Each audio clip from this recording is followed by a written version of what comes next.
ഇന്നത്തെ ജനം ഡിബേറ്റിലേക്ക് എല്ലാ പ്രേക്ഷകർക്കും സ്വാഗതം. ഞാൻ ലക്ഷ്മി ഷാജി. വരുന്ന ലോക്സഭാ തെരഞ്ഞെടുപ്പിൽ ഒരു സ്ഥാനാർത്ഥിയെ പോലും SDPI നിർത്തില്ലെന്നും തങ്ങളുടെ നിരുപാധിക പിന്തുണ കോൺഗ്രസിനാകുമെന്ന് പ്രഖ്യാപിച്ച് ദിവസങ്ങൾക്കകം കോൺഗ്രസ് അങ്ങനെ ഒരു പിന്തുണയുടെ ആവശ്യമില്ല കോൺഗ്രസിന് എന്നും എന്നാൽ വ്യക്തിപരമായി ആര് വോട്ട് തന്നാലും സ്വീകാര്യമാണെന്നും പറയാനുള്ള കാരണം എന്താകും? കഴിഞ്ഞ ഇലക്ഷനിൽ അമേഠിയിൽ നിന്ന് പരാജയത്തിന്റെ രുചി അറിഞ്ഞ രാഹുൽ വയനാട്ടിൽ വിജയിച്ച് കയറിയത് മുസ്ലിം ലീഗിന്റെയും മുസ്ലിം വോട്ട് ബാങ്കിന്റെയും ബലത്തിൽ മാത്രമാണെന്നത് ഒരു പരസ്യമായ രഹസ്യമാണ്. എന്നാൽ 2019 കേരളത്തിൽ നടന്ന ഇലക്ഷൻ പ്രചാരണത്തിൽ ഉപയോഗിച്ച പാകിസ്ഥാൻ പതാകയ്ക്ക് സമാനമായ മുസ്ലിം ലീഗിന്റെ കൊടിയും അവരുടെ മുദ്രാവാക്യങ്ങളും ഉത്തരേന്ത്യയിൽ പ്രതികൂലമായി ബാധിച്ചുവെന്നും അത് രാഹുലിന്റെ അന്നത്തെ പരാജയത്തിന് കാരണമായെന്നും വിലയിരുത്തലുണ്ടായിരുന്നു. ആ വിലയിരുത്തലിന്റെ അടിസ്ഥാനത്തിലാണോ ആവോ ഈ കഴിഞ്ഞ ദിവസം വയനാട്ടിൽ നാമനിർദ്ദേശ പത്രിക സമർപ്പിക്കാനെത്തിയ രാഹുൽ ഈ പച്ച പതാക ഒഴിവാക്കാൻ വേണ്ടി കോൺഗ്രസിന്റെ ത്രിവർണ്ണ കൊടിയും ഒഴിവാക്കിയ ബാലിശമായ പ്രവൃത്തിയും നമ്മൾ കണ്ടതാണ്. എക്കാലത്തും മുസ്ലിം പ്രീണനം നടത്തി വന്നിരുന്ന കോൺഗ്രസ് പാർട്ടിക്കും രാഹുലിനും പെട്ടെന്നുണ്ടായ ഈ മനംമാറ്റത്തിന് പിന്നിലെ കാരണങ്ങൾ പരിശോധിക്കുകയാണ് ഇന്ന് ജനം ഡിബേറ്റ്. ഇത്തരം പ്രീണനം ഇനിയും തിരിച്ചടികൾക്ക് വഴിയൊരുക്കും എന്ന തിരിച്ചറിവോ അതോ SDPIക്കും ഇടതുപക്ഷത്തിനുമിടയിലുള്ള അന്തർധാര ഇപ്പോഴും ശക്തമാണെന്ന തിരിച്ചറിവോ? ഇതൊന്നുമല്ല, കോൺഗ്രസ് തന്നെ പലകുറി ആവർത്തിക്കുന്ന ഇസ്ലാമോഫോബിയ യഥാർത്ഥത്തിൽ അവർക്ക് തന്നെയാണോ? ഈ വിഷയത്തിൽ പ്രതികരിക്കാൻ നമ്മോടൊപ്പം അതിഥികളുമുണ്ട്. BJPയുടെ അഡ്വക്കേറ്റ് TS സുരേഷ് ബാബു, ഒപ്പം തന്നെ കോൺഗ്രസ് വക്താവ് ഡോക്ടർ സോയ ജോസഫ്, ഒപ്പം ഇടതു നിരീക്ഷകൻ BJ പ്രകാശ് എന്നിവരാണ്. മൂന്ന് അതിഥികൾക്കും ചർച്ചയിലേക്ക് സ്വാഗതം. ആദ്യം ഡോക്ടർ സോയ ജോസഫിലേക്കാണ്. ഡോക്ടർ സോയ ജോസഫ്, ഈ SDPI അവരുടെ പിന്തുണ UDFനാണ് എന്ന് പറഞ്ഞതിൽ വെട്ടിലായത് കോൺഗ്രസ് ആണ് എന്നുള്ളതാണ് പൊതുവിൽ ഇപ്പോൾ വിലയിരുത്തൽ. കാരണം ബോൾ ഇന്ന് UDFന്റെ കോർട്ടിലാണ് എന്ന് SDPI സംസ്ഥാന അധ്യക്ഷൻ പറയുകയുണ്ടായി. വയനാട്ടിൽ നടന്ന സിറ്റിംഗ് MPയുടെ റോഡ് ഷോ, അതിൽ സിറ്റിംഗ് MPയുടെ ചിത്രങ്ങൾ ഒപ്പം തന്നെ ചിഹ്നമായ കൈപ്പത്തി മാത്രമാണ് ഉയർത്തി കാണിക്കപ്പെട്ടത്. ഈ പച്ചപ്പതാകയൊക്കെ മലപ്പുറത്തുനിന്ന് ചുരം കയറി വയനാട്ടിലേക്ക് വന്ന പ്രവർത്തകർ മടക്കി, മുസ്ലിം ലീഗിൻ്റെ പ്രവർത്തകർ മടക്കി അവരുടെ പോക്കറ്റിൽ വെക്കുകയായിരുന്നു.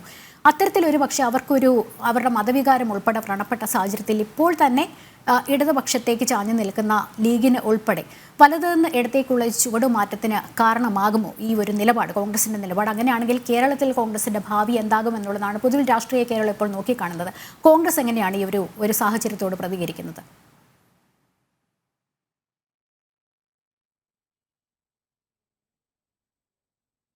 കോൺഗ്രസ് അങ്ങേയറ്റം ആത്മവിശ്വാസത്തോടു കൂടെ നോക്കിക്കാണുന്ന ഒരു തെരഞ്ഞെടുപ്പാണ് ഇതെന്നുള്ള കാര്യത്തിൽ ഞങ്ങളെ സംബന്ധിച്ച് യാതൊരു സംശയവുമില്ല. 20 സീറ്റും കേരളത്തിൽ നിന്ന് ജയിച്ച് പോകാൻ പറ്റുമെന്നുള്ള പൂർണ്ണ ആത്മവിശ്വാസം കോൺഗ്രസ് ക്യാമ്പിനെ സംബന്ധിച്ച് 100% അപ്പം അങ്ങനെയുള്ള ഒരു സാഹചര്യത്തിൽ SDPI അവരുടെ ഒരു പിന്തുണ പ്രഖ്യാപിച്ചുകൊണ്ടൊരു വാർത്താ സമ്മേളനം നടത്തുകയുണ്ടായി. അന്ന് തന്നെ വളരെ കൃത്യമായി കോൺഗ്രസിന്റെ നേതാക്കൾ പറഞ്ഞു, ഞങ്ങളെ സംബന്ധിച്ച് ഇക്കാര്യത്തിൽ വളരെ വ്യക്തമായിട്ടുള്ള ഒരു നിലപാട് ഞങ്ങൾ മുന്നോട്ട് വെക്കും എന്നുള്ള കാര്യം വളരെ വ്യക്തമായി പറഞ്ഞു. ആ 2 ദിവസമായി ഈ ചർച്ചയിലായിരുന്നു കേരളം. കോൺഗ്രസിന്റെ നിലപാടുകളെ പറ്റി കോൺഗ്രസ് എന്തുകൊണ്ട് മിണ്ടുന്നില്ല, കോൺഗ്രസ് പറയുന്നില്ല, കോൺഗ്രസ് മുസ്ലിം പ്രീണനം നടത്തുന്നു, നിങ്ങൾ ഇപ്പോൾ പറയുന്ന കാര്യങ്ങൾ തന്നെ. ഈ കാര്യങ്ങൾ 2 ദിവസമായി വലിയ ചർച്ചാ വിഷയമാക്കിയിരിക്കുകയായിരുന്നു കേരളത്തിൽ. ഇന്ന് വളരെ കൃത്യമായിട്ടുള്ള മറുപടി ഇതിന് വരികയാണ്. ഇന്ന് നിങ്ങൾ ഈ 2 ദിവസമായി സെറ്റ് ചെയ്തുകൊണ്ടിരിക്കുന്ന മുഴുവൻ അജണ്ടയും പൊളിഞ്ഞു പോയതിന്റെ ധൈര്യത്തിൽ നിന്നാണ് ഇന്ന് CPM-ഉം ഇന്ന് BJP-യും സംസാരിക്കുന്നത്. അല്ലാതെ മറ്റൊന്നും ഇതിന്റെ പേരിൽ പറഞ്ഞു വെക്കേണ്ടതില്ല. കാരണം വളരെ കൃത്യമാണ്, എല്ലാ കാലത്തും കോൺഗ്രസിന് നിലപാടുണ്ട്. എല്ലാ കാലത്തും കോൺഗ്രസ് വളരെ വ്യക്തമായി തന്നെ ഒരു തരം വർഗീയതയോടും, അത് നെഹ്റുവിന്റെ കാലം മുതൽ തന്നെ നെഹ്റു എന്ന് പറഞ്ഞിട്ടുണ്ട്, ഒരു തരത്തിലുള്ള വർഗീയതയും, കാരണം നിങ്ങൾ ന്യൂനപക്ഷ വർഗീയതയോടൊപ്പം തന്നെ ഭൂരിപക്ഷ വർഗീയതയും കൃത്യമായി എതിർക്കപ്പെടേണ്ടതാണ് എന്ന് നെഹ്റു അക്കാലത്ത് പറഞ്ഞു വെച്ചിട്ടുള്ള ഒരാളാണ്. ആ നിലപാടിൽ ഒരു ഘട്ടത്തിലും കോൺഗ്രസ് വെള്ളം ചേർക്കാൻ ശ്രമിച്ചിട്ടില്ല. ആ നിലപാട് തന്നെയാണ് ഞങ്ങൾ മുന്നോട്ട് വെക്കുന്നത്. ഞങ്ങളെ സംബന്ധിച്ച് ഒരു തരത്തിലും വർഗീയമായി നിലനിൽക്കുന്ന കക്ഷികളുടെ വോട്ട് ഞങ്ങൾക്ക് വേണ്ട എന്നുള്ളത് കോൺഗ്രസ് അടിവരയിട്ട് പറയാൻ ഈ അവസരം ഉപയോഗിക്കുകയാണ്. കാരണം കോൺഗ്രസിനെ സംബന്ധിച്ച് SDPIയുടെ വോട്ട് വേണ്ട എന്ന് പറയുന്നത് അത് ഏതെങ്കിലും നിങ്ങൾ പറയുന്നത് പോലെ കോൺഗ്രസിന് വെട്ടിലാവേണ്ട ആവശ്യമൊന്നുമില്ല. കോൺഗ്രസ് ഇത് കെണിയിലാവുമോ, ഇതൊക്കെയാണ് ചർച്ച. അത് ഇപ്പൊ ജനം TV-യിൽ വന്നിരുന്ന് ചർച്ച ചെയ്യുമ്പോൾ നിങ്ങൾ പിണറായി വിജയനെ കോട്ട് ചെയ്തിട്ടാണ് എന്നോട് സംസാരിക്കുന്നത്. പിണറായി വിജയന് പതാക, കാരണം കഴിഞ്ഞ പ്രാവശ്യം BJP-യാണ് പതാക വിവാദം ഉയർത്തിയതെങ്കിൽ അതേ ചുവട് പിടിച്ചുകൊണ്ടിന്ന് പിണറായി വിജയൻ പതാക വിവാദം ഉയർത്തുകയാണ്. കാരണം നിങ്ങൾക്ക് രണ്ടുപേർക്കും ഒരേ സ്വരമാണ് എന്നുള്ള കാര്യത്തിൽ കേരളത്തിലെ ജനാധിപത്യ ബോധത്തിന് സംശയമില്ല എന്നുള്ള കാര്യം ഡോക്ടർ സോയ ജോസഫ്, അത് പിണറായി വിജയന്റെ സ്വരമൊന്നുമല്ല. ഞാനൊന്ന് ഇടപെട്ടോട്ടെ. കാരണം നമുക്കറിയാം ഈ നാമനിർദ്ദേശ പത്രികാ സമർപ്പണത്തിലും ഒപ്പം തന്നെ പ്രചാരണത്തിന്റെ കലാശക്കൂട്ടിലെല്ലാം നമുക്കറിയാം കാവിക്കടലായി അല്ലെങ്കിൽ ചുവപ്പ് കടലായി എന്നൊക്കെ പറഞ്ഞാണ് മാധ്യമങ്ങൾ ഉൾപ്പെടെ വാർത്ത നൽകുന്നത്. അത്തരത്തിലാണ് അവിടെ കൊടികൾക്ക് പ്രാധാന്യം. അതുകൊണ്ട് മാത്രമാണ് അങ്ങനെ പറഞ്ഞത്. പിണറായി വിജയന്റെ സ്വരം ആവർത്തിച്ചതല്ല. ഞങ്ങൾക്കറിയാം, UDF-ന് അറിയാം. UDF-ന് ഇന്ന് പ്രതിപക്ഷ നേതാവ് അതിന് മറുപടി കൊടുത്തു. പിണറായി വിജയന്റെയും BJP-യുടെയും RSS-ന്റെയും സ്റ്റഡി ക്ലാസുകൾ കോൺഗ്രസിന് വേണ്ട. UDF-ന്റെ പ്രചരണം എങ്ങനെ നടത്തണം, UDF-ന്റെ ജാഥ എങ്ങനെ നടത്തണം, UDF-ന്റെ വളരെ കൃത്യമായി ഞങ്ങളെ സംബന്ധിച്ച് രാഹുൽ ഗാന്ധിയുടെ ഫോട്ടോ ഉയർത്തിപ്പിടിച്ചിട്ടുള്ള ഒരു പ്രചാരണമാണ് ഞങ്ങൾ ഉദ്ദേശിച്ചിട്ടുണ്ടായിരുന്നത്. അത് വളരെ കൃത്യമായി തന്നെ നടപ്പിലാക്കാൻ ഞങ്ങൾക്ക് സാധിച്ചു. അതുകൊണ്ട് നേരത്തെ പറഞ്ഞതുപോലെ പിണറായി വിജയന്റെ അതേ വാദം നിങ്ങൾ ആവർത്തിക്കുമ്പോൾ പ്രതിപക്ഷ നേതാവ് പറഞ്ഞ അതേ മറുപടി തന്നെയാണ്. പിണറായി വിജയനും BJP-യും കോൺഗ്രസിന് സ്റ്റഡി ക്ലാസ് എടുക്കാൻ പോരേണ്ടതില്ല. കോൺഗ്രസിന്റെ പ്രചാരണത്തിന്റെ എങ്ങനെയാണ് ഇവിടെ തെരഞ്ഞെടുപ്പ് പ്രചരണം നടത്തേണ്ടതെന്ന് കോൺഗ്രസിനെ പഠിപ്പിക്കാൻ പോരേണ്ടതില്ല എന്നുള്ളത് തന്നെയാണ് പറഞ്ഞു വെക്കുന്നത്. ഇതൊക്കെ നിങ്ങൾ ആരാണ് വർഗീയതയെ പറ്റി പറയുന്നത്? ഇവിടെ CPM-ഉം BJP-യും വർഗീയതയെ പറ്റി പറഞ്ഞു കേൾക്കുമ്പോൾ ഇവിടുത്തെ ജനാധിപത്യ ബോധമുള്ള മനുഷ്യർക്ക് ചിരി വരികയാണ്. കാരണം അത്ര കണ്ട് എത്രത്തോളം വർഗീയമായി ജനാധിപത്യത്തെയും ഈ രാജ്യത്തിന്റെ പൊതുബോധത്തെയും ഇല്ലാതാക്കാമെന്ന് നിരന്തരം പറഞ്ഞുകൊണ്ടിരിക്കുന്ന ആളുകൾ. കാരണം എന്തുകൊണ്ടാണ് നമ്മളിങ്ങനെ പരത്തി പറഞ്ഞു പോകാതെ എന്തുകൊണ്ട് കൊടികൾ ഒഴിവാക്കി എന്നുള്ളതിനൊരു കൃത്യമായ ഉത്തരമുണ്ടോ? അത് ഒരു പക്ഷേ അങ്ങനെ ഒരു സംഗതി ഇതുവരെ ഉണ്ടായിട്ടേ ഇല്ലല്ലോ. അവിടെ കോൺഗ്രസിന്റെ കൊടികൾ ഞാൻ പറഞ്ഞല്ലോ, ഈ പറഞ്ഞതുപോലെ കോൺഗ്രസിന്റെ കൊടികളോ അല്ലെങ്കിൽ മറ്റു തരത്തിലുള്ള ഒരു ക്യാമ്പയിനിങ് അല്ല അവിടെ ഉദ്ദേശിച്ചത്. അവിടെ കൃത്യമായി ഇപ്പൊ ഞങ്ങൾ പലതരത്തിലുള്ള ക്യാമ്പയിനുകൾ നടത്താറുണ്ട്. അതിൽ പ്രധാനമായിട്ട് നടത്തുന്ന രാഹുൽ ഗാന്ധിയുടെ ഫോട്ടോ ഉയർത്തിപ്പിടിച്ചുകൊണ്ടുള്ള ക്യാമ്പയിനുകളാണ്. അത്തരം ഒരു ക്യാമ്പയിൻ തന്നെയാണ്. കാരണം നിങ്ങൾക്കറിയാം എത്ര വലിയ ജനസാഗരമാണ് അവിടെ ഒഴുകിയെന്ന് നിങ്ങൾക്കറിയാം. ഇത് പലയിടങ്ങളിലും നിങ്ങളുടെ സ്ഥാനാർത്ഥികൾ വരുമ്പോൾ ഉണ്ടാവുന്ന ഈ എന്താ പറയാ 100-400 ആളുകളുടെ സഞ്ചയത്തെ നിങ്ങൾ ജനക്കടലെന്നൊക്കെ വിശേഷിപ്പിക്കുമ്പോൾ അവിടെയാണ് ജനക്കടലെന്ന് കേരളത്തില് വാർത്താ മാധ്യമങ്ങൾ കാണുന്ന ആ പരിപാടിയിൽ പങ്കെടുത്ത ആളുകൾ വളരെ കൃത്യമായി മനസ്സിലാക്കുന്നുണ്ട് എന്താണ് ജനക്കടലെന്ന്. നിങ്ങൾ അപ്പോഴും ഈ പറഞ്ഞതുപോലെ പിണറായി വിജയനും BJP-യും ഈ കൊടിയുടെ കണക്ക് പറയുമ്പോൾ ഈ രാജ്യത്ത് എന്തിനാണ് തെരഞ്ഞെടുപ്പ് നടക്കുന്നത്? ഈ രാജ്യത്ത് BJP ഉയർത്തുന്ന വലിയ വർഗീയതയ്ക്കെതിരെ BJP കഴിഞ്ഞ 10 വർഷമായി ഈ രാജ്യത്തിന് മുൻപിൽ കാണിച്ചിട്ടുള്ള തൊഴിലില്ലായ്മയും അല്ലെങ്കിൽ വിലക്കയറ്റം ഉൾപ്പെടെയുള്ള സാമ്പത്തികമായിട്ടുള്ള ക്രമക്കേടുകൾ ഉൾപ്പെടെയുള്ള വലിയ ഗുരുതരമായിട്ടുള്ള ഈ രാജ്യത്തിന്റെ ഭരണഘടന പോലും ചോദ്യം ചെയ്യപ്പെടുന്ന തരത്തിലുള്ള വിവിധ നിയമ ഭേദഗതികൾ ഈ രാജ്യത്തിന്റെ മണ്ണിൽ കൊണ്ടുവരുമ്പോൾ അതിനെതിരെയുള്ള വലിയ ഫാഷിസ്റ്റ് വിരുദ്ധമായിട്ടുള്ള ഒരു തെരഞ്ഞെടുപ്പാണ് ഇവിടെ നടക്കാൻ പോകുന്നത്. ആ തെരഞ്ഞെടുപ്പിന്റെ ചർച്ചാ വിഷയങ്ങൾ മാറട്ടെ. നിങ്ങൾ അപ്പോഴും ഈ കൊടിയും പൊക്കി പിടിച്ച് നടക്കുമ്പോൾ നിങ്ങൾ വിചാരിക്കുന്നത് നിങ്ങൾ സെറ്റ് ചെയ്യുന്ന അജണ്ടയിലേക്ക് ഞങ്ങൾ വീഴുമെന്ന് നിങ്ങൾ ചിന്തിക്കണ്ട. കാരണം ഈ രാജ്യത്തിന്റെ യഥാർത്ഥ പ്രശ്നങ്ങൾ ഇവിടെ നിൽക്കുകയാണ്. മണിപ്പൂർ ഇവിടെ നിൽക്കുകയാണ്, വിലക്കയറ്റം ഇവിടെ നിൽക്കുകയാണ്. അങ്ങനെ നിരന്തരമായി ഉന്നയിക്കപ്പെടേണ്ട വിഷയങ്ങൾ. കഴിഞ്ഞ ദിവസം തൊഴിലില്ലായ്മയെ പറ്റിയിട്ടുള്ള ഒരു പഠനം വരുന്നു. തൊഴിലില്ലായ്മയെ പറ്റിയിട്ടുള്ള വളരെ വിദഗ്ധമായിട്ടുള്ള ഒരു പഠനം വരുന്നു. ILO ഉൾപ്പെടെയുള്ള സംഘടനകളുടെ നേതൃത്വത്തിൽ പഠനം വരികയാണ്. ഇന്ത്യയിലെ തൊഴിലില്ലായ്മ 10 വർഷം കൊണ്ട് ഇരട്ടിയായിരിക്കുന്നു. 33.5-ൽ നിന്ന് 67.8 ആയിരിക്കുന്നു എന്നുള്ള കണക്ക് വരികയാണ്. ഇവിടെ ചർച്ചയില്ലല്ലോ, ഇവിടെ അതിനെപ്പറ്റി സംസാരിക്കുന്നില്ലല്ലോ.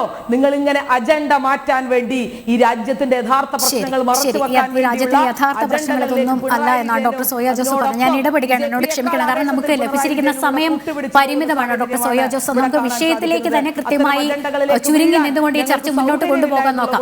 ഡോക്ടർ സോയ ജോസഫ്, സമയപരിമിതിയുണ്ട്, അതുകൊണ്ട് മാത്രമാണ് ഞാൻ ഇടപെടുന്നത്. Advocate TS Ullas Babu, doctor Zoya Joseph പറയുന്നത് ഈ ഒരു തിരഞ്ഞെടുപ്പിൽ രാജ്യത്തിന്റെ വികാരം എന്താണ്, അല്ലെങ്കിൽ രാജ്യം നേരിടുന്ന പ്രശ്നങ്ങളിൽ നിന്ന് ശ്രദ്ധ തിരിക്കാൻ വേണ്ടി ഒരു അജണ്ട സെറ്റ് ചെയ്യുകയാണ് BJP ഉൾപ്പെടെ എന്നുള്ളതാണ്. ഒരുപക്ഷെ 100-400 പേരൊക്കെ മാത്രമാണ് BJP-യുടെ ഒക്കെ റോഡ് ഷോയ്ക്ക് എത്തുന്നത്. പക്ഷേ അവിടെ ജനസാഗരമായിരുന്നു വയനാട്ടിലുണ്ടായിരുന്നു. പക്ഷേ വയനാടിന്റെ MP-യുടെ റോഡ് ഷോ, അതിൽ നമുക്കറിയാം ഈ ഇന്ത്യയെ ഒന്നാകെ ഒരു പക്ഷേ ഒരു തറവാട്ട് സ്വത്തായി കണക്കാക്കുന്നതാണ് കോൺഗ്രസിന്റെ ഒരു പാരമ്പര്യം.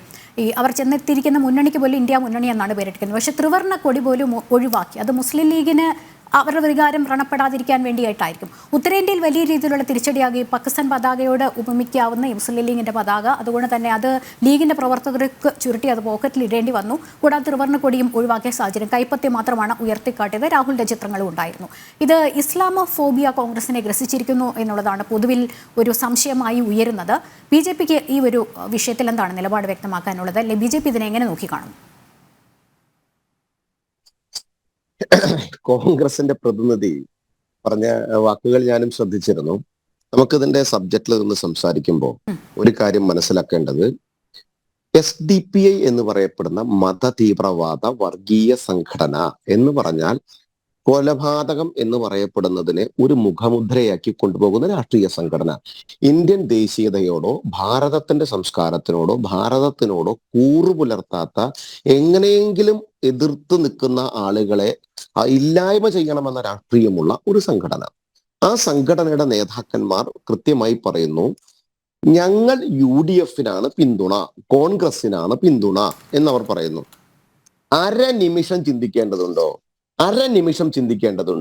എന്താ, തീവ്രവാദ സംഘടനയുടെ യാതൊരുവിധ തരത്തിലുള്ള ഒരു സേവനവും ഞങ്ങൾക്ക് വേണ്ട എന്ന് അരനിമിഷം ചിന്തിക്കാതെ പറയേണ്ട കാര്യമാണ്. ഇവർ അവിടെ പറഞ്ഞ എന്താണെന്നറിയോ? ഇതേ ജനൻ TVയിൽ സേനാപതിയോടുകൂടെ നിങ്ങൾക്കറിയാവില്ല, ഇവരുടെ MLA സ്ഥാനാർത്ഥിയായിട്ട് മത്സരിച്ച് ഉള്ള ഒരു കോൺഗ്രസിന്റെ നേതാവാണ്. അദ്ദേഹം എന്താ പറഞ്ഞതെന്നറിയോ? തെരഞ്ഞെടുപ്പല്ലേ, ഏത് കള്ളന്മാർ വോട്ട് ചെയ്യാന്ന് പറഞ്ഞാലും ഞങ്ങൾ വോട്ട് മേടിക്കും, അത് കുഴപ്പമില്ല. അതാണ് അതിന്റെ കറക്റ്റ്, അതാണ് അതിന്റെ സത്യം. അല്ലെങ്കിൽ ഇവരെ അവരുടെ നേതാക്കന്മാരെ തള്ളിപ്പറയണം. അന്നും ഇവർ ആ ശൈലിയാണ് ഇവരുടെ എല്ലാ നേതാക്കന്മാരും എടുത്തത്. ഇന്നിപ്പോ 2 ദിവസം കഴിഞ്ഞ് എന്തെങ്കിലും തരത്തിലുള്ള ഒരു ധ്രുവീകരണത്തിന് സാധ്യതയുണ്ടോ എന്ന് നോക്കി ആ സാധ്യത ഇല്ലാതാക്കുകയും മുണ്ടിട്ട് പോയി ആ വോട്ട് മേടിക്കുകയും ചെയ്യണം എന്നുള്ള അജണ്ട പ്രകാരം ഇവർ നടത്തിയിട്ട് ഒരു നാടകം. ഇപ്പൊ എന്താ കോൺഗ്രസിന്റെ പ്രതിനിധി പറഞ്ഞ, നിങ്ങൾ സെറ്റ് ചെയ്ത അജണ്ട പൊളിഞ്ഞു പോയില്ലേ? ആരും അജണ്ട സെറ്റ് ചെയ്യില്ല. ഞങ്ങൾക്ക് എന്തിനാ ഞങ്ങളുടെ അജണ്ട സെറ്റ് ചെയ്യേണ്ടത്? 40 സീറ്റ് ഇന്ത്യ മഹാരാജ്യത്തിന് വേണ്ടിയിട്ട് മത്സരിക്കുന്ന നിങ്ങളോട് ഞങ്ങൾ എന്തിനാ അജണ്ട സെറ്റ് ചെയ്യണം? 2, ഇവർ പറഞ്ഞു 400ഓളം പേരാണ് BJPയുടെ സ്ഥലത്തുള്ളത്. അത് രാഷ്ട്രീയ പക്വത കുറവാണോ അതോ രാഷ്ട്രീയത്തിന്റെ എക്സ്പീരിയൻസ് കുറവാണോ എന്ന് എനിക്കറിയില്ല. അമേത്തിയിലെ രാഹുൽ ഗാന്ധി മത്സരിച്ച് പരാജയപ്പെട്ട് ഈ കേരളത്തിലേക്ക് ഓടി വന്ന ചരിത്രത്തെ ഞാൻ പറയുന്നില്ലല്ലോ. 2, കമ്മ്യൂണിസ്റ്റ് മാർക്സിസ്റ്റ് പാർട്ടിയുടെ നയമാണ് ജനൻ TV ചർച്ച ചെയ്യുന്നത്. എന്തോരം വലിയ തമാശയാണ്! ജനൻ TV കമ്മ്യൂണിസ്റ്റ് മാർക്സിസ്റ്റ് പാർട്ടിയുടെയും പിണറായി വിജയന്റെയും വാക്കുകൾ ചർച്ച ചെയ്യുന്നത്. പിണറായി വിജയന്റെ സ്ഥാനാർത്ഥി അങ്ങ് തൊട്ടപ്പുറത്തെ തമിഴ്നാട്ടിലെ മത്സരിക്കുന്നത് രാഹുൽ ഗാന്ധിയുടെ പടം വെച്ചിട്ടാ. അങ്ങനെയാണെങ്കിൽ നിങ്ങളുടെ കോൺഗ്രസ് നേതാക്കന്മാർ കൃത്യമായിട്ട് പറ, പിണറായി വിജയന്റെ സ്ഥാനാർത്ഥികൾക്ക് രാഹുൽ ഗാന്ധിയുടെ മുഖം വെക്കാൻ പാടില്ലെന്ന്. അപ്പൊ നിങ്ങൾ 2 പേരും ഒരുമിച്ച് നിന്ന് കൃത്യമായിട്ട് പിണറായി വിജയൻ പറഞ്ഞല്ലോ, കൃത്യമായി രാഹുൽ ഗാന്ധി പറഞ്ഞല്ലോ. ഇന്നിപ്പോ ഞാൻ ആലത്തൂരിലെ ഡോക്ടർ TN സരസുവിന്റെ വിജയവുമായി ബന്ധപ്പെട്ട ഒരു പരിപാടിയിൽ പങ്കെടുത്തു വരുമ്പോൾ അവിടെ കോൺഗ്രസിന്റെ നേതാക്കളുമായി നടത്തിയ ചർച്ചയിൽ അവർ അസന്നിഗ്ധമായി പറയുന്നു, TV ചാനലിൽ കൊടുത്ത ചർച്ചയിൽ, എന്താ, ഞങ്ങൾ ഇന്ത്യ മുന്നണി എന്ന് പറയപ്പെടുന്ന ആ ഇന്ത്യ മുന്നണിയുടെ സഖ്യമായി ഈ CPMുമായി സഹകരിച്ച് മുന്നോട്ട് പോകുന്നു, ഞങ്ങൾ ഒരുമിച്ചാണ്, ഞങ്ങൾ അവിടെ ഒരുമിച്ച് മുന്നോട്ട് പോകും. അസന്നിഗ്ധമായി പറയാ. ഇവിടുത്തെ കോൺഗ്രസ് നേതാവിന് അതൊന്നുകൊണ്ട് പറയാൻ സാധിക്കാത്തത് എനിക്കറിയില്ല, അല്ലെങ്കിൽ അവർക്ക് അത് ശ്രദ്ധിക്കാത്തതെന്ന് എനിക്കറിയില്ല. നിങ്ങളും പിണറായി വിജയനും ഒരുമിച്ചാണ് BJPയെ നേരിടുന്നത്. ഞങ്ങൾക്ക് അതിലൊരു ഭയവുമില്ല. ഞങ്ങൾ ഈ അജണ്ട സെറ്റ് ചെയ്തോ ഇവരുടെ അജണ്ടയുടെ പുറകെ പോകാനൊന്നുമില്ല. മത തീവ്രവാദ രാഷ്ട്രീയ സംഘടനയുടെ സുഖസൗകര്യങ്ങൾ എന്നും വാങ്ങിച്ചവരാണ് കോൺഗ്രസ് പാർട്ടി. അതിന്റെ സുഖലോലുപതയിൽ ജയിച്ചു വന്നുകൊണ്ട് ഈ നാടിനോട് കൂറുപുലർത്താത്ത ശൈലിയെ അംഗീകരിച്ച പല തരം വിഷയങ്ങളും നമുക്കുണ്ട്. അപ്പൊ ഇവരുടെ രാഷ്ട്രീയം എന്ന് പറയപ്പെടുന്നത്, ഇന്നത്തെ കേരളത്തിൽ അല്ലെങ്കിൽ ഭാരതത്തിലെ രാഷ്ട്രീയം എന്ന് പറയപ്പെടുന്നത്, ഏതെല്ലാം രീതിയിൽ മതവർഗീയവാദികളെ കൂട്ടുപിടിച്ചിട്ടായാലും വേണ്ടില്ല, ഇവർക്ക് 10 സീറ്റ് വേണം, 10 വോട്ടും മേടിക്കണം. ഇവർ ആ നടത്തുന്ന പ്രവൃത്തിയെ ചോദ്യം ചെയ്താൽ അത് അജണ്ട സെറ്റിംഗ്. ഇതിലൊരു അജണ്ടയില്ല. ഇതിൽ വളരെ കൃത്യമായിട്ട് ഞാൻ പറഞ്ഞുതരാം. BJPയെ സംബന്ധിച്ചതൊന്നും ഞങ്ങളെ സംബന്ധിച്ച് ബാധിക്കുന്ന വിഷയമല്ല. പക്ഷെ നിങ്ങൾ മത തീവ്രവാദ വർഗീയ ശക്തികൾക്കൊപ്പം നിന്നുകൊണ്ട് വലിയ മതേതരത്വവും വലിയ ജനാധിപത്യത്വവും വലിയ ഫാസിസത്തിനെതിരായിട്ട് പ്രവർത്തിക്കുന്ന ശൈലിയെടുക്കുക സംസാരിക്കുമ്പോൾ നമ്മൾ അതിനെക്കുറിച്ച് പറയേണ്ടി വരുന്നു എന്ന് മാത്രം. ഞങ്ങളെ സംബന്ധിച്ച് 10 വർഷക്കാലം ഇന്ത്യ മഹാരാജ്യം ഭരിക്കുന്ന പ്രധാനമന്ത്രിയുടെ നേതൃത്വത്തിൽ നടന്നിട്ടുള്ള സകല വികസനങ്ങളെയും കൃത്യമായി നടപ്പിലാക്കിക്കൊണ്ട് ഈ പൊതുസമൂഹത്തിനകത്ത് നമ്മൾ നടത്തിയിട്ടുള്ള നിരവധി ഡെവലപ്മെന്റ്സ് ഉണ്ട്. ആ ഡെവലപ്മെന്റ്സ് പൊതുസമൂഹത്തിന് മുമ്പിൽ ചർച്ച ചെയ്ത് പൊതുസമൂഹത്തിന്റെ ജനമധ്യത്തിലേക്ക് ഞങ്ങൾ അത് ഇറക്കി വിട്ടിരിക്കുന്നു. ഇവർക്ക് അതിനെ എതിർക്കാമല്ലോ. ഇവർ കുറെ കാര്യങ്ങൾ ഉന്നയിക്കുന്നുണ്ട്. ആ ഉന്നയിക്കുന്ന കാര്യങ്ങളൊക്കെ ഈ 10 വർഷക്കാലമായി നിരവധി സംസ്ഥാനങ്ങളിൽ ഇവർ ഉന്നയിച്ചതല്ലേ? എന്നിട്ട് ഇവർക്ക് ജയിക്കാൻ സാധിച്ചോ? ഇവിടെ രാഹുൽ ഗാന്ധിക്ക് അത് വിജയിപ്പിക്കാൻ സാധിച്ചോ? ഭാരത് ജോഡോ യാത്ര നടത്തുന്ന സമയത്ത് നിങ്ങൾക്കറിയാം, കേരളത്തിൽ ഒരു ശൈലി, സൗത്ത് ഇന്ത്യ കടന്നു കഴിഞ്ഞ നോർത്ത് ഇന്ത്യയിൽ എത്തുമ്പോൾ വേറെ ശൈലി. അതാത് ജാതികളും മതങ്ങളും ഉള്ള സ്ഥലത്ത് വരുമ്പോൾ അതാത് ജാതിയും മതവുമായി കൺവെർട്ട് ചെയ്തുകൊണ്ട് മൃദുത്വം വേണ്ടുകൊടുത്ത് മൃദുത്വം, തീവ്രത വേണ്ടുകൊടുത്ത തീവ്രത, വ്യക്തിത്വം എന്ന് പറയപ്പെടുന്ന ഒരു സാധനമില്ലാത്ത, നൈതികത ഇല്ലാത്ത, സ്വത്വബോധമില്ലാത്ത ശൈലിയിലേക്കും ഒരു സംഘടന അധപതിച്ചു പോയി എങ്കിൽ ആ സംഘടനയുടെ പേരാണ് കോൺഗ്രസ്. അതിന് ഞങ്ങൾക്കൊരു വിരോധമില്ല. അവർ നശിക്കണമെങ്കിൽ നശിച്ചോട്ടെ, അവർക്ക് ഉയരാൻ സാധിക്കും. സാധിക്കുമെങ്കിൽ ഉയർന്നോട്ടെ. ഞങ്ങളെ സംബന്ധിച്ചതൊരു വിഷയമേ അല്ല. ഞങ്ങൾ ഈ തെരഞ്ഞെടുപ്പിനെ ഞങ്ങളെ സംബന്ധിച്ചുള്ള വിഷയം ഞങ്ങൾ നടത്തിയ ഡെവലപ്മെന്റ്സ്, ഞങ്ങൾ നടത്തിയ പദ്ധതികൾ, ഞങ്ങൾ ജനങ്ങളിലേക്ക് കൈപ്പിടിച്ചെത്തിച്ച കാര്യങ്ങൾ, ഞങ്ങളുടെ വികസന സങ്കല്പങ്ങൾ, ചെറിയ പ്രായമുള്ള ആളുകളെ അടക്കം, ചെറിയ കുട്ടികളടക്കം, കുഞ്ഞുകുട്ടി ആളുകളടക്കം, അമ്മമാരടക്കമുള്ള ആളുകളിലേക്ക് ഞങ്ങൾ എത്തിച്ച കാര്യങ്ങൾ ജനങ്ങളുമായി സംവദിച്ച് ജനങ്ങളിലേക്ക് ഡയറക്റ്റ് ഇന്ററാക്ട് ചെയ്ത് ഈ പൊതുസമൂഹത്തിൽ വിജയം നേടി 3ാം തവണയും ഭാരതീയ ജനതാ പാർട്ടിയുടെ നേതൃത്വത്തിലുള്ള NDA സർക്കാർ കൃത്യമായി അധികാരത്തിലേക്ക് പോവും. രാഹുൽ ഗാന്ധിയുടെ നേതൃത്വത്തിലെ ആൾക്കാർക്ക് കുറച്ചൊക്കെ ജയിക്കാം. അവർ ഗാന്ധി പ്രതിമേന്റെ മുമ്പിൽ അവിടെ സമരം നടത്താം BJPക്കെതിരെ. കാരണം പ്രതിപക്ഷത്തിരുന്നിട്ട് പ്രതിപക്ഷ വിഹിതം എത്തുമെന്ന് എനിക്കറിയില്ല. ഭരണപക്ഷത്തിൽ 400 സീറ്റുമായി ഞങ്ങൾ ഉണ്ടാകും. ഓക്കെ, ഡോക്ടർ പി ജയരാജ്, ഈ CPMന്റെ SDPIയുമായുള്ള ഒരു ബാന്ധവും അല്ലെങ്കിൽ സജീവമായ അന്തർധാര ഈ തദ്ദേശ സ്ഥാപനങ്ങളുമായി ഭരണം കൈയാളുന്നതുമായി ബന്ധപ്പെട്ടാണല്ലോ. നമുക്കറിയാം, അഭിമന്യു കൊലക്കേസുമായി ബന്ധപ്പെട്ട് ഈ ഏരിയാതല കൂട്ടായ്മകളൊക്കെ CPM സംഘടിപ്പിച്ചിരുന്നു. രാഷ്ട്രീയ പ്രചാരണങ്ങൾ SDPIക്കെതിരെ നടത്തിയിരുന്നു. മാത്രമല്ല, SDPIയുമായി കേരളത്തിൽ CPMന് ഒരു ധാരണയും ഇല്ല എന്ന് തോമസ് ഐസക് അടക്കമുള്ള മുതിർന്ന നേതാക്കളൊക്കെ പറഞ്ഞിരുന്നു. പക്ഷെ അപ്പോഴല്ല ഈ തദ്ദേശ സ്ഥാപനങ്ങൾ SDPIയുമായി കൈകോർത്ത് പിടിച്ചാണ് ഭരണം കൈയാളുന്നത്. ഈ പത്തനംതിട്ട ജില്ലയിലെ കൊട്ടങ്ങൽ പഞ്ചായത്ത് വലിയൊരു ഉദാഹരണമാണ്. എനിക്ക് തോന്നുന്നു അഭിമന്യു വധക്കേസിലെ പ്രധാന പ്രതി ഷാരൂഖ് അമാനി അവിടെ ആ ഒരു നാട്ടുകാരനാണ്. പക്ഷെ അതുകൊണ്ട് തന്നെ അഭിമന്യുവിൻ്റെ ഓർമ്മ ദിവസം എല്ലാ വർഷം കൊണ്ടാടുമ്പോൾ CPM ആ പ്രദേശത്തേക്ക് പോലും ചെല്ലാറില്ല എന്നാണ് അവിടെ പൊതുവെയുള്ള പറച്ചിൽ. അങ്ങനെയാണെങ്കിൽ ഞാൻ ചോദിച്ചു വന്നത്, ഈ SDPIയെ പ്രത്യക്ഷത്തിൽ നിരാകരിക്കുകയാണ് കോൺഗ്രസ് എന്നൊരു സാഹചര്യത്തിൽ CPMന്റെ മനസ്സിൽ ലഡ്ഡു പൊട്ടിയോ എന്നൊരു സംശയം കേരളത്തിൽ പൊതുവെയുണ്ട്. ഒരു പക്ഷേ ഇതുപോലെ പ്രത്യക്ഷത്തിൽ UDFന് കൊടുത്തതുപോലെ ഒരു അങ്ങനെ പരസ്യമായി പറഞ്ഞിട്ടല്ലെങ്കിലും ഇവർക്കൊരു കൈകോർക്കൽ ഉണ്ടാകുമോ ഇനി അങ്ങോട്ട് എന്നൊരു സംശയവുമുണ്ട്. എങ്ങനെയാണ് ഈ ഒരു രാഷ്ട്രീയ സാഹചര്യത്തെ CPM നേരിടാൻ പോകുന്നത്?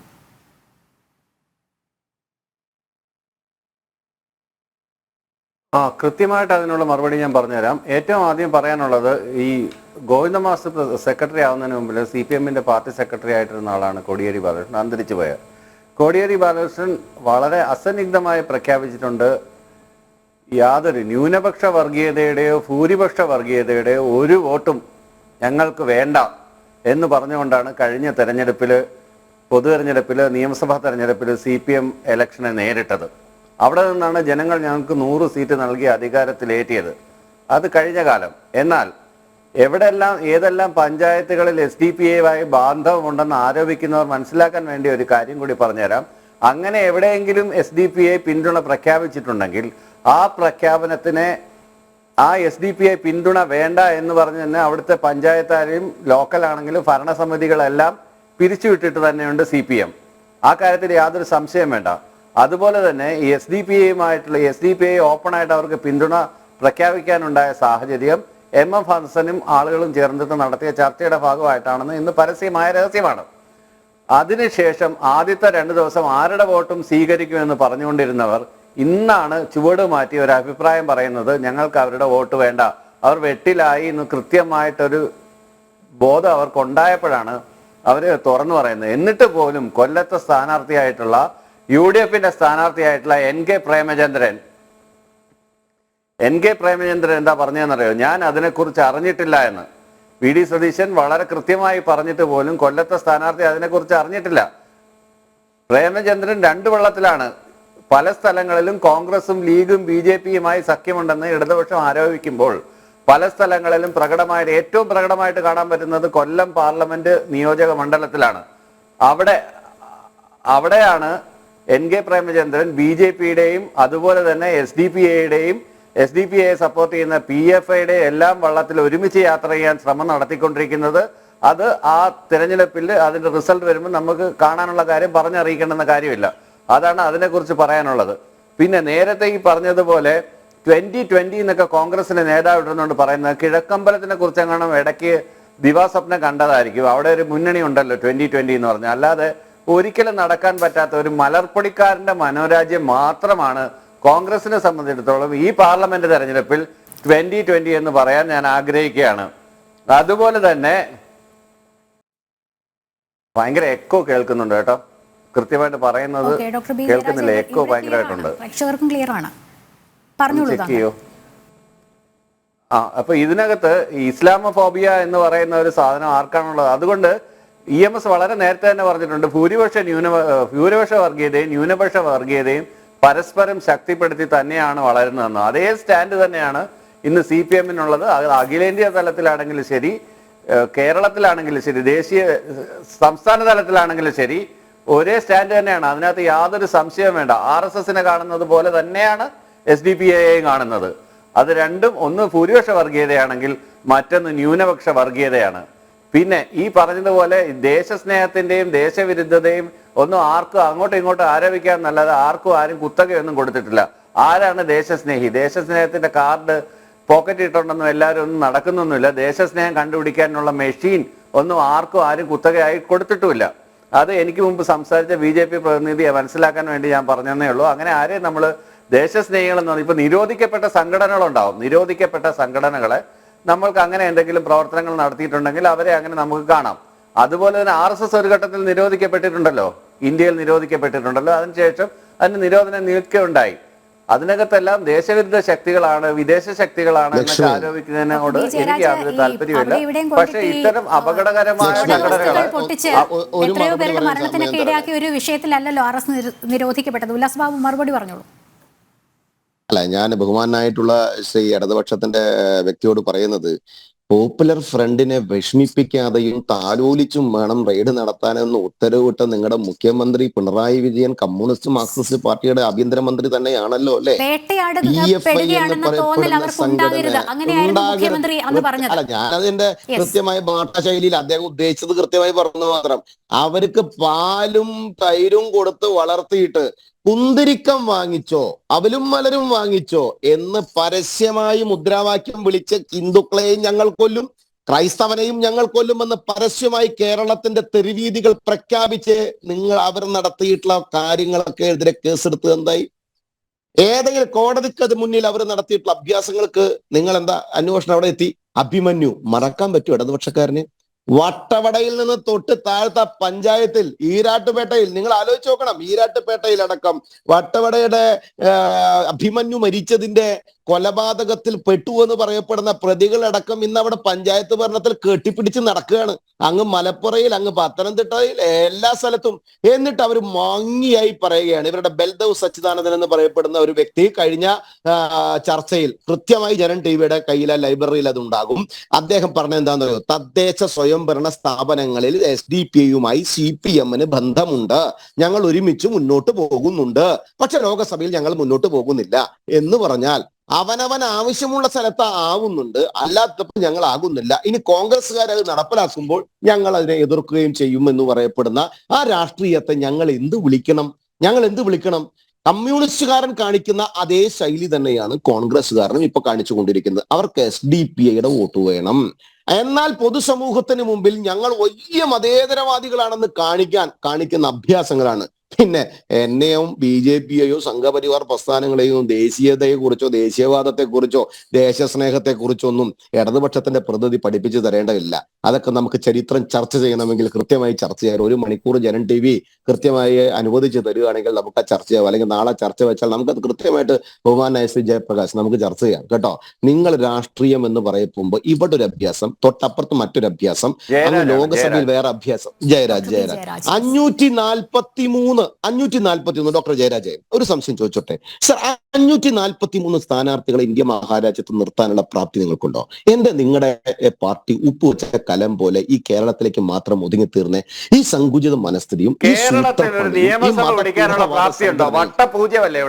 ഇന്ത്യ മഹാരാജ്യം 10 വർഷമായി ഭരിക്കുകയും 1500 MLA-മാരും 303 MP-മാരുള്ള ഞങ്ങളുടെ സംഘടനയെ നോക്കി ആകെ കേരളത്തിനകത്ത് ഒരു MP-യും വെച്ച് ഒരു ഭരണമുണ്ടെന്ന് വിഡിത്തം എന്നല്ലാതെ എന്താണ് സർ പറയേണ്ടത്? വിഡ്ഢിയായി മാറല്ലേ ഡോക്ടർ ജയരാജ്? എന്ത് 18 സംസ്ഥാനമാണ്.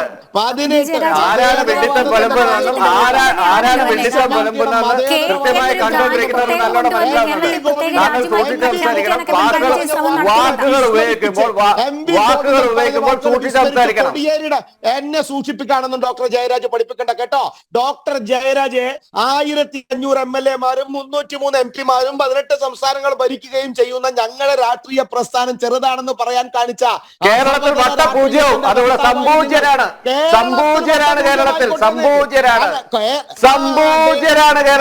സമ്പൂജ്യരായിക്കോട്ടെ. ബംഗാളിൽ ഉപ്പുവെച്ച നമ്മളിപ്പോ കേരളത്തിൽ നിന്നല്ലേ സംസാരിക്കുന്നേ, നമ്മളിപ്പോ കേരളത്തിൽ നിന്ന് സംസാരിക്കുന്നേ. കേരള ഐലൻഡ് ഒന്നും അല്ലല്ലോ, ഐലൻഡ് ഒന്നും അല്ലല്ലോ കേരളം. എന്നാലൊരു കാര്യം ചെയ്യ, ഇന്ത്യ മഹാരാജ്യത്തിന് ഭാഗം തന്നെയാണല്ലോ. ഇത്തരത്തിലുള്ള നേതാക്കന്മാരാണ് ബി ജെ പി സംഭൂജരാക്കിക്കൊണ്ടിരിക്കുന്നത്. ജയരാജൻ പറഞ്ഞ എന്താ അറിയോ, CPM-ഉം BJP താങ്കളുടെ സംസ്കാരം താങ്കൾ കാണിക്കുന്നു, ഞാൻ എന്റെ സംസ്കാരം കാണിക്കുന്നു. ഞാൻ ഇടപെടുകയാണ്. Doctor soya ജോസഫിനോടാണ്. മതേതര പാർട്ടിയാണ് കോൺഗ്രസ് എന്നാണ് എക്കാലവും അവകാശപ്പെടുന്നത്. നമുക്കറിയാം മതേതരം എന്നതിനർത്ഥം മതത്തോട് നിസ്സംഗത പുലർത്തുക അല്ലെങ്കിൽ മതത്തെ നിരാകരിക്കുക. പക്ഷേ നേരത്തെ അഡ്വക്കേറ്റ് TS ഉല്ലാസ് ബാബു പറഞ്ഞ പോലെയാണ്, അല്ലെങ്കിൽ നമ്മൾ ഈ ചിത്രങ്ങളിലൊക്കെ ഉണ്ടാണ് ജോഡോ യാത്രയുടെ ആദ്യ പതിപ്പിലൊക്കെ നമുക്കറിയാം ഉത്തരേന്ത്യയിലേക്ക് പോകുമ്പോൾ രാഹുൽ ഗാന്ധിക്ക് പലവിധ വേഷപ്പകർച്ചകളാണ്. ഗുരുദ്വാര സന്ദർശിക്കുമ്പോൾ ഒരു വേഷം, ക്ഷേത്രങ്ങൾ സന്ദർശിക്കുമ്പോൾ മറ്റൊരു വേഷം, പള്ളികൾ സന്ദർശിക്കുമ്പോൾ ഒരു വേഷം. അത്തരത്തിൽ ഒരുപക്ഷെ മതേതര പാർട്ടിയാണ് എന്ന് പറയുമ്പോൾ ഈ മതവുമായി ബന്ധപ്പെട്ട ഇക്വേഷൻസ് ഒക്കെ തങ്ങൾക്ക് അനുകൂലമാക്കി എല്ലാ കാലത്തെ ഈ രാഷ്ട്രീയ ഗോതയിലേക്ക് ഇറങ്ങാനാണ് കോൺഗ്രസിന്റെ ശ്രമം നടന്നിട്ടുള്ളതെന്ന് ഒരു പരിധിവരെ വിജയിച്ചിട്ടുള്ളതും നമുക്കറിയാവുന്നതാണ്. ഡോക്ടർ സോയ ജോസഫ്, എനിക്ക് ഇനി ചോദിക്കാനുള്ളത്, ഒരുപക്ഷെ ഇത്തരത്തിൽ ഈ ന്യൂനപക്ഷ വോട്ട് ബാങ്കാണല്ലോ കേരളത്തിൽ ഏറ്റവും പ്രധാനമായിട്ടുള്ളതെന്ന് ഇടത് വലത് മുന്നണികൾക്കറിയാം. അത്തരത്തിലുള്ള പ്രീണനം നടത്തി മുന്നോട്ട് പോയ കോൺഗ്രസിന് ഒരുപക്ഷെ ഈ ഒരു വർഗീയതയോട് ഇനി അങ്ങോട്ട് സന്ധിയില്ല, ന്യൂനപക്ഷ വർഗീയതയോടോ അല്ലെങ്കിൽ ഭൂരിപക്ഷ വർഗീയതയോടോ സന്ധിയില്ല എന്നൊരു നിലപാട് ഇപ്പോൾ എടുക്കുമ്പോൾ, അത് നേരത്തെ അഡ്വക്കേറ്റ് TS ഉല്ലാസ് ബാബു പറഞ്ഞല്ലേ, അവലും മലരും കുന്തിരിക്കവും കരുതി വെച്ചോളൂ എന്നൊരു കൊച്ചുകുട്ടി ഇതുപോലെയാണ് വിളിച്ചു പറഞ്ഞൊരു ഒരു മുദ്രാവാക്യം വിളിച്ചൊരു സംഭവമുണ്ടല്ലോ. അത് ഈ മധ്യകേരളത്തിലെ ക്രൈസ്തവർ ഉൾപ്പെടെ മറന്നിട്ടില്ല എന്നൊക്കെ ഉള്ളൊരു ഭയമുണ്ടാകും. അതുകൊണ്ടായിരിക്കും വർഗീയതയോട് സന്ധിയില്ല എന്ന് പറയുമ്പോൾ ഈ ഒരു പക്ഷേ കോൺഗ്രസിന് വരെ വിലയിടാൻ തക്ക വിധം അവരുടെ വോട്ട് ബാങ്ക് വളർന്നിട്ടുണ്ട് ന്യൂനപക്ഷ വർഗീയതയുടെ. അത് അവർക്ക് തിരിച്ചടിയാകില്ലേ, കോൺഗ്രസിന്റെ തിരിച്ചടിയാകില്ലേ?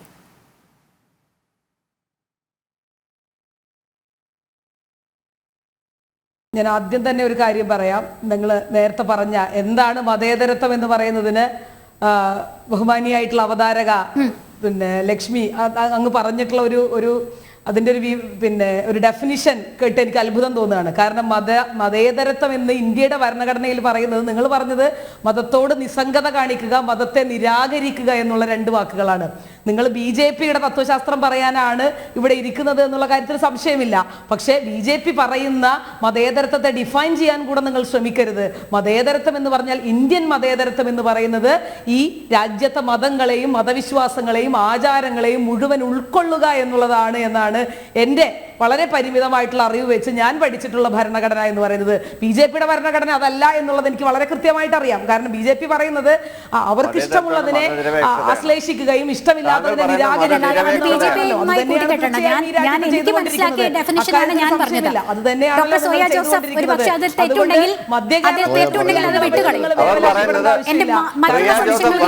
മതനിരപേക്ഷതയാണ്. മതനിരപേക്ഷതയും മതേതരത്വവും വ്യത്യാസമാണ്. മതേതരത്വത്തെ ഡിഫൈൻ ചെയ്യുന്നതിൽ മുന്നോട്ട് പോവുകയും ചെയ്യുന്ന തീർച്ചയായിട്ടും അത്തരത്തിൽ മതേതരത്വത്തെ അത്തരത്തിൽ ഡിഫൈൻ ചെയ്യുക എന്നുള്ളത് ഗുരുതരമായിട്ടുള്ള വിഷയം തന്നെയാണ്. കാരണം ഞാൻ പറഞ്ഞല്ലോ, അതൊക്കെ ഇന്നത്തെ കാലത്ത് എങ്ങനെയാണ് BJP രാജ്യത്ത് അജണ്ട സെറ്റ് ചെയ്യുമ്പോൾ മതേതരത്വം അത് തന്നെയായി മാറുകയാണ്. നിങ്ങൾക്ക് ആവശ്യമുള്ളതിനെ ആശ്ലേഷിക്കുകയും നിങ്ങൾക്ക് വേണ്ടാത്തതിനെ നിരാകരിക്കുകയും നിങ്ങൾക്ക് വേണ്ടാത്തതിനെ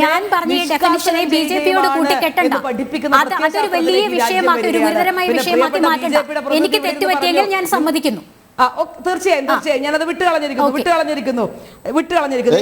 പ്രസ്താവനയാണ് എന്ന് എനിക്ക് തോന്നുന്നതുകൊണ്ടാണ്. പിന്നെ കോൺഗ്രസിനൊരു ധാരണയുണ്ട്, ഇന്ത്യ കോൺഗ്രസിന്റെ തറവാടാണെന്നുള്ള ഒരു ധാരണയുണ്ട് എന്ന് പറഞ്ഞു വെച്ചിട്ടുള്ള ഒരു സ്റ്റേറ്റ്മെന്റ് പറഞ്ഞു. അപ്പോ അത് കോൺഗ്രസിനെ സംബന്ധിച്ച്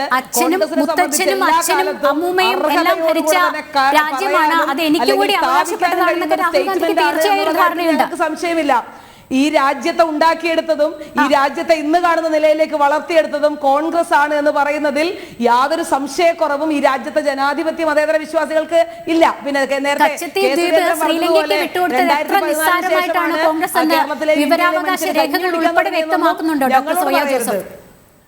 ഒപ്പം തന്നെ ചൈനയോടുണ്ടായിരുന്ന പ്രതിപത്തി അതെല്ലാം ഇപ്പോൾ ആളുകൾ കണ്ടുകൊണ്ടിരിക്കുകയാണ്. പണ്ട് പറഞ്ഞു പഠിപ്പിച്ചതുപോലെ അല്ല, ആളുകൾക്ക് ഇപ്പോൾ വിരൽത്തുമ്പിലാണ് വിവരങ്ങൾ ലഭ്യമാകുന്നത്.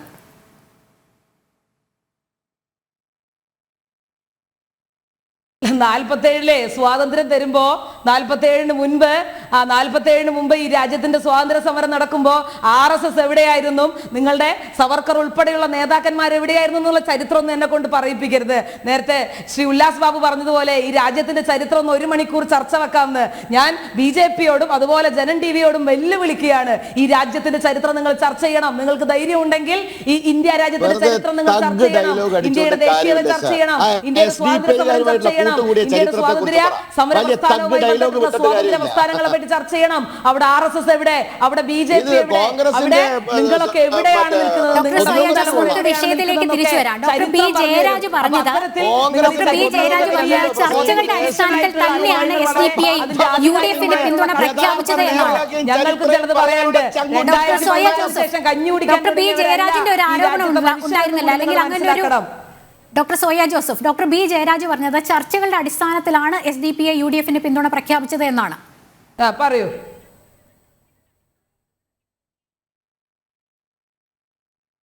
ആരാണ് ഈ പറയുന്നത്? ജയരാജന്റെ പാർട്ടി, ഈ പറയുന്ന ഡോക്ടർ ജയരാജന്റെ പാർട്ടിയെ പറ്റി നേരത്തെ നമ്മൾ പറഞ്ഞു. ഞാനത് വീണ്ടും ആവർത്തിക്കുന്നില്ല. അദ്ദേഹം പറഞ്ഞ അത്തരത്തിലുള്ള ധാരണകളൊക്കെ ഞങ്ങൾ പിൻവലിച്ചതായിട്ട് പറയുന്നു. ധാരണകൾ എവിടെയാണ് പിൻവലിച്ചത്? ഈ വെമ്പായം പഞ്ചായത്തിൽ സീനത്ത് ബീവി എന്ന് പറഞ്ഞൊരു പ്രസിഡന്റ് സപ്പോർട്ട് കൊടുക്കുന്നത് SDPI ആണ്. അതുപോലെ പത്തനംതിട്ട നഗരസഭയിലെ ആമിന ഹൈദരലി എന്ന് പറയുന്ന അവിടുത്തെ നേതാവിന് പിന്തുണ കൊടുക്കുന്നത് SDPI ആണ്. അങ്ങനെ ഒരുപാട് കണക്കുകൾ വളരെ കൃത്യമായി ഒരുപാട് വളരെ നല്ലതാണ്. ഒരുപാടൊന്നുമില്ല. രേഖാമൂലം ഒരെണ്ണം കാണിച്ചു തരാമോ? രേഖാമൂലം ഒരെണ്ണം കാണിച്ചു തരാമോ? ചുമ്മാ പേരുകൾ പറയാതെ ധാരണ പുലർത്തുക മാത്രമല്ല, അതിന്റെ സപ്പോർട്ട് സ്വീകരിച്ച് നിൽക്കുന്ന ആളുകളാണ്. അതുകൊണ്ട് അവരോട് സംബന്ധിച്ച്, കാരണം നമുക്കറിയാം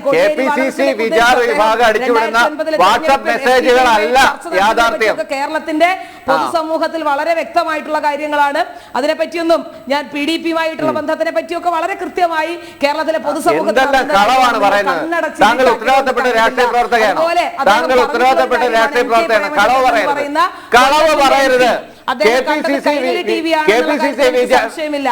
കൈരളി TV ആണ് നിങ്ങൾ കണ്ടത് എന്നുള്ള കാര്യത്തിൽ എനിക്ക് സംശയമില്ല. NK പ്രേമചന്ദ്രൻ വളരെ വ്യക്തമായി പറഞ്ഞു എന്താണ് UDF-ന്റെ തീരുമാനം, അതാണ് ഞങ്ങളുടെയും തീരുമാനം എന്ന് അദ്ദേഹം വളരെ വ്യക്തമായി പറഞ്ഞു. നിങ്ങൾ കൈരളി TV-യിലോ അല്ലെങ്കിൽ പോരാളി ഷാജി പടച്ചുവിടുന്ന ചെറിയ ബിറ്റ് വീഡിയോകൾ കണ്ടിട്ട്, റീലുകൾ കണ്ടിട്ട് NK പ്രേമചന്ദ്രനെയും NK പ്രേമചന്ദ്രന്റെ UDF-നോടുള്ള അദ്ദേഹത്തിന്റെ നിലവാരം കുറഞ്ഞ ചർച്ചയാണ്. മറ്റേതെങ്കിലും സൂക്ഷിച്ച് സംസാരിക്കുക. താങ്കൾ സംസാരിക്കുന്നത് വളരെ നിലവാരം കുറഞ്ഞാണ്. ഒരു TV ചാനലിൽ വന്നിരുന്നുണ്ട്, താങ്കളൊരു അഡ്വക്കേറ്റ് അല്ലേ? ഒരു ചാനൽ വന്നിരുന്നുണ്ട്. ഇത്തരം നിലവാരം കുറഞ്ഞ ചർച്ച നടത്താൻ പാടുണ്ടോ? ജയരാജ് ശ്രീ ഡോക്ടർ ബി ജയരാജ് നിലവാരത്തെ പറ്റിയൊന്നും നമ്മളോട് യാതൊരു നിലവാരമില്ലാതെ കാര്യങ്ങളാണ് നിങ്ങൾക്ക് മുന്നിൽ. എന്താണ് താങ്കൾ ഉദ്ദേശിച്ച ബിറ്റ് വീഡിയോ? താങ്കൾ എന്താണ് ഉദ്ദേശിച്ച ബിറ്റ് വീഡിയോ? കോൺഗ്രസിന്റെ എന്താണ് ബിറ്റ് വീഡിയോ?